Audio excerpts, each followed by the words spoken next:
आगे का देखेंगे हम। निकायों में कामकाज का संचालन, परिषद तथा समितियों की बैठक। परिषद का प्रत्येक 2 माह में न्यूनतम एक बार सम्मेलन आवश्यक है।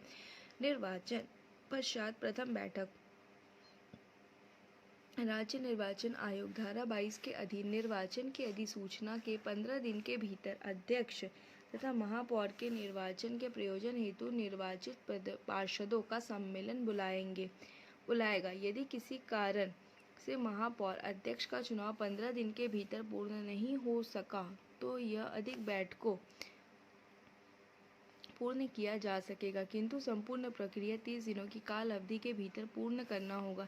ऐसे सम्मेलन की अध्यक्षता राज्य निर्वाचन आयोग द्वारा प्राधिकृत अधिकारी द्वारा की जाएगी। अध्यक्षता करने वाले अधिकारी को मत देने का अधिकार नहीं होगा। मत बराबर होने की दशा में परिणाम लॉटरी द्वारा भी निश्चित किया जाएगा। सम्मेलन का सभापति अध्यक्ष की अनुपस्थिति में उपाध्यक्ष, अध्यक्ष व उपाध्यक्ष की अनुपस्थिति में वह पार्षद जिसे तत्समय अन्य सदस्यों द्वारा निर्वाचित किया जाए। गणपूर्ति मीन्स कोरम, पार्षदों की कुल संख्या का 1/3 सदस्य सम्मेलन में गणपूर्ति हेतु अनिवार्य है। सम्मेलन में गणपूर्ति नहीं होने पर अध्यक्षता करने वाले प्राधिकारी सम्मेलन को आगामी दिन के लिए स्थगित कर सकता है। आगामी निर्धारित दिवस में गणपूर्ति हो या न हो, सम्मेलन के निर्धारित कार्य का निष्पादन किया जाएगा।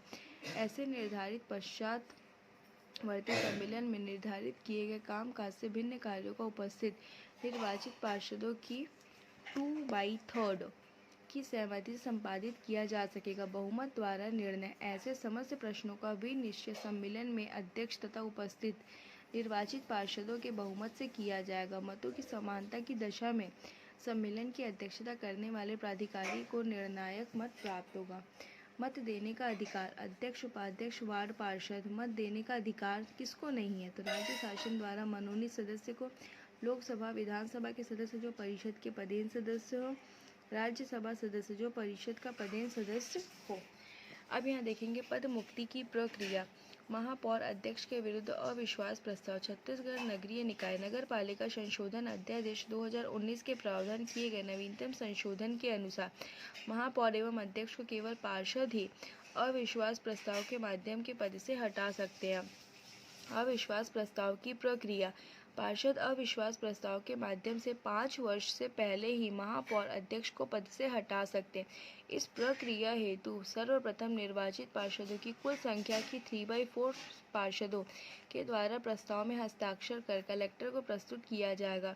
कलेक्टर के द्वारा प्रस्ताव का सत्यापन कर लेने के पश्चात उसे राज्य शासन को प्रेषित किया जाएगा। राज्य शासन मतदान हेतु राज्य निर्वाचन आयोग को सूचना भेजेगी। प्रक्रिया लागू नहीं होगी। अविश्वास प्रस्ताव की प्रक्रिया निम्नलिखित परिस्थितियों में प्रारंभ नहीं होगी। महापौर अध्यक्ष के पद धारण करने के प्रारंभिक 2 वर्ष की अवधि से प्रारंभ नहीं होगी। महापौर अध्यक्ष को वापस बुलाए जाने की प्रक्रिया उसकी संपूर्ण 5 वर्ष की अवधि में केवल एक बार ही आयोजित हो सकती है। उपाध्यक्ष के विरुद्ध अविश्वास प्रस्ताव। निकाय के उपाध्यक्ष के विरुद्ध अविश्वास प्रस्ताव को केवल निर्वाचित पार्षदों के द्वारा प्रस्तुत किया जाएगा। पद से हटाने के लिए बुलाई गई विशेष बैठक में जब यह प्रस्ताव निर्वाचित पार्षदों को 2/3 बहुमत से स्वीकृत हो जाए तो उस निकाय के गठन करने वाले पार्षदों की कुल संख्या के आधे से अधिक हो तो उपाध्यक्ष को अपना पद तत्काल त्यागना पड़ेगा। अविश्वास प्रस्ताव का निश्चय गुप्त मतदान के द्वारा किया जाएगा। विशेष बैठक। उपाध्यक्ष के विरुद्ध अविश्वास प्रस्ताव लाने हेतु निर्वाचित पार्षदों की कुल संख्या के 1/6 पार्षदों द्वारा हस्ताक्षर कर अनुमोदित करने पर तत्काल विशेष बैठक का आयोजन किया जाएगा। नगर पालिका उपाध्यक्ष के विरुद्ध अविश्वास प्रस्ताव से संबंधित बैठक की अध्यक्षता कलेक्टर द्वारा। नगर पंचायत उपाध्यक्ष के विरुद्ध अविश्वास प्रस्ताव से संबंधित बैठक की अध्यक्षता सीएमओ द्वारा।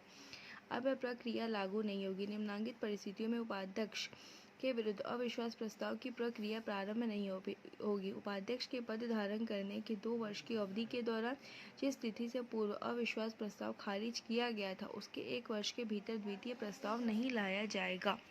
अब यहाँ पे पार्षदों का हटाया जाना। कलेक्टर द्वारा नगर पालिका व नगर पंचायत के निर्वाचित पार्षदों को निम्नलिखित आधार पर हटाया जाएगा। यदि कलेक्टर की राय में वह लोक हित व पार्षद के हित की दृष्टि से वांछनीय नहीं है, वह उस आरक्षित वर्ग का नहीं है जिसके लिए उसका निर्वाचन हुआ, संबंधित निकाय के पार्षदों द्वारा उनकी कुल संख्या के कम से कम 2/3 बहुमत से पद हटाने की अनुशंसा की गई हो। यदि पार्षद ने किसी विधिक कार्यवाही में परिषद या राज्य सरकार के विरुद्ध कार्य किया हो। महत्वपूर्ण तथ्य: संबंधित पार्षद को कारण बताने का अवसर दिया जाएगा। कलेक्टर द्वारा धारा 40 के अधीन पार्षद को पद से हटाने के विरुद्ध संबंधित पक्ष 30 दिनों के भीतर राज्य सरकार को अपील कर सकता है। नगर पंचायत एवं नगर पालिका में गठित प्रमुख समितियां प्रेसिडेंट इन काउंसिल, जिसको बोलते हैं सपरिषद अध्यक्ष, अर्थ है नगर पालिका स्तर पर मंत्रिमंडलीय प्रारूप का शासन गठन। उपाध्यक्ष के निर्वाचन की तिथि से 7 दिन के भीतर गठनकर्ता संबंधित निकाय के अध्यक्ष द्वारा निर्वाचित पार्षदों को मिलाकर की जाएगी। सदस्य संख्या: नगर पालिका में अध्यक्ष प्लस 7 सदस्य, नगर पंचायत में अध्यक्ष प्लस 5 सदस्य। कार्यकाल: संबंधित निकाय के अवधि के अनुसार समिति के सदस्य अध्यक्ष के पश्चात पर्यंत पद पर बने रहेंगे। अध्यक्षता: संबंधित निकाय का अध्यक्ष प्रेसिडेंट इन काउंसिल के पदेन सभापति होंगे। अध्यक्ष की अनुपस्थिति में बैठक में उपस्थित सदस्यों में से सभापति का चयन होगा। सलाहकार समिति गठन है निकाय के प्रथम सम्मेलन के पश्चात अध्यक्ष द्वारा प्रत्येक विभाग के लिए गठित। गठनकर्ता अध्यक्ष द्वारा चयनित, जो प्रेसिडेंट इन काउंसिल के सदस्य न हो। सदस्य संख्या: नगर पालिका में 5 सदस्य, नगर पंचायत में 3 सदस्य। बैठक: प्रत्येक 2 माह में एक न्यूनतम बैठक अनिवार्य। आयोजन: प्रेसिडेंट इन काउंसिल के विभाग का प्रभारी सदस्य बैठक बुलाएगा और उसकी अध्यक्षता करेगा। समय निर्धारण: संबंधित निकाय के अध्यक्ष द्वारा। अध्यक्ष की असमर्थता में मुख्य नगर पालिका पंचायत अधिकारी द्वारा। अब यहाँ देखेंगे नगर निगम। तो नगरीय स्वशासन की सर्वोच्च इकाई। सामान्य परिचय: कुल संख्या 14। पदधारी: महापौर पार्षद। निर्वाचन स्वरूप: महापौर एवं पार्षद, जनता द्वारा प्रत्यक्ष निर्वाचन। प्रशासनिक प्रमुख तो नगर आयुक्त, म्युनिसिपल कमिश्नर। पदधारी की आयु: महापौर एवं पार्षद न्यूनतम 21 वर्ष। छत्तीसगढ़ में नगर निगम तो नगर निगम दुर्ग, भिलाई, भिलाई चरोदा, रिसाली 2019 में गठित। Raipur, Birgaon, Jagdalpur, Dhamtari, Rajnandgaon, Raigarh, Korba, Bilaspur, Ambikapur, Chirmiri. Mayor in council: सभापति, महापौर। सदस्य संख्या न्यूनतम 5 व अधिकतम 11। कार्यकाल: नगर निगम की अवधि पर निर्भर। भूमिका: संबंधित नगर निगम के विषयों पर वैधानिक निर्णय लेने का अधिकार। इस समिति को महापौर के मंत्रिमंडल का दर्जा प्राप्त होता है। अब यहाँ देखेंगे नवीनतम निकाय परिवर्तन। तो नगरीय निकाय: कुल नगर निगम कितने हैं? 14। नगर पालिका 43, नगर पंचायत 109। नवीनतम नगर निगम रिसाली। नाम है रिसाली नगर निगम। संबंध जिला दुर्ग। अस्तित्व: भिलाई नगर निगम से पृथक कर बनाया गया। कुल वार्ड है 40। इस नवीन नगर निगम हेतु परिसीमन की प्रक्रिया पश्चात राज्य सरकार द्वारा 29 जून 2020 में अधिसूचना जारी कर कुल वार्ड की स्थिति स्पष्ट कर दी गई। इस नवीन नगर निगम की स्थापना से अब छत्तीसगढ़ में सर्वाधिक नगर निगम वाले जिले दुर्ग के अंतर्गत अब कुल 4 नगर निगम दुर्ग, भिलाई, चरोदा, रिसाली स्थापित हो गए। छत्तीसगढ़ नगर पालिका संशोधन अध्यादेश 2019। तो इसमें क्या लिखा हुआ है? छत्तीसगढ़ नगरीय स्वशासन में राज्य शासन द्वारा नगर पालिका संशोधन अध्यादेश से निम्नलिखित प्रावधानों को संशोधित कर नवीन चुनावी प्रक्रिया नियम स्थापित किए गए। महापौर अध्यक्ष का निर्वाचन निर्वाचित पार्षदों के द्वारा अप्रत्यक्ष रीति से होगा।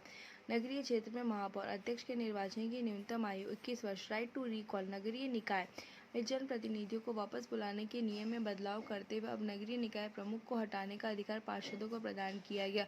अब सिर्फ पार्षद ही अविश्वास प्रस्ताव के जरिए अध्यक्ष महापौर को हटा सकेंगे। चुनावी खर्च की सीमा: तो नगर निगम 3 लाख से अधिक जनसंख्या क्षेत्र 5 लाख रुपए, नगर निगम 3 लाख से कम जनसंख्या क्षेत्र 3 लाख रुपए, नगर पंचायत 50,000 रुपए।